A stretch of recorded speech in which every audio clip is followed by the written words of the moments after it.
રાજ્યમાં 50%થી વધુ વિસ્તારોમાં ચોમાસાનું ખરીફ વાવેતર પૂર્ણ.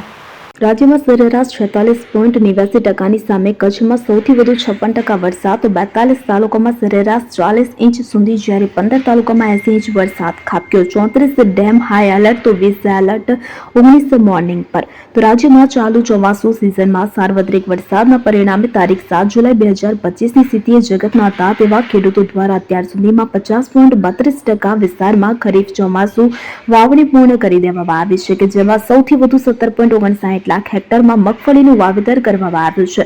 આ ઉપરાંત રાજ્યભરમાં બીજા ક્રમે 17.10 લાખ હેક્ટર વિસ્તારમાં કપાસ, જ્યારે 3.10 લાખ હેક્ટરમાં ઘાસચારો, 1.58 લાખ હેક્ટરમાં સોયાબીન ઉપરાંત રાજ્યભરમાં બીજા ક્રમે 17.10 લાખ હેક્ટર વિસ્તારમાં કપાસ, જ્યારે 3.10 લાખ હેક્ટરમાં ઘાસચારો, 1.58 લાખ હેક્ટરમાં સોયાબીન, 1.3 લાખ હેક્ટરમાં શાકભાજી તેમજ 80,000 હેક્ટરમાં મકાઈનું વાવેતર કરવામાં આવ્યું છે. આ સિવાય મુખ્યત્વે પાકમાં બાજરી, ડાંગર, તુવેર, મગ, મઠ, એરંડા, ગવાર અને જુવાર એમ અત્યાર સુધીમાં રાજ્યમાં કુલ 43.5 લાખ હેક્ટર વિસ્તારમાં એટલે કે 50.32% વિસ્તારમાં ખરીફ વાવણી પૂર્ણ કરવામાં આવી છે, તેમ કૃષિ વિભાગની યાદીમાં જણાવાયું છે. State emergency operation centre SCOC ગાંધીનગરના અહેવાલ અનુસાર ચોમાસાની સિઝનમાં રાજ્યમાં સરેરાશ 46.89%ની સામે કચ્છમાં સૌથી વધુ 56% વરસાદ થયો છે. આ સિવાય દક્ષિણ ગુજરાતમાં 51.12%, સૌરાષ્ટ્રમાં 45.92%, પૂર્વ મધ્યમાં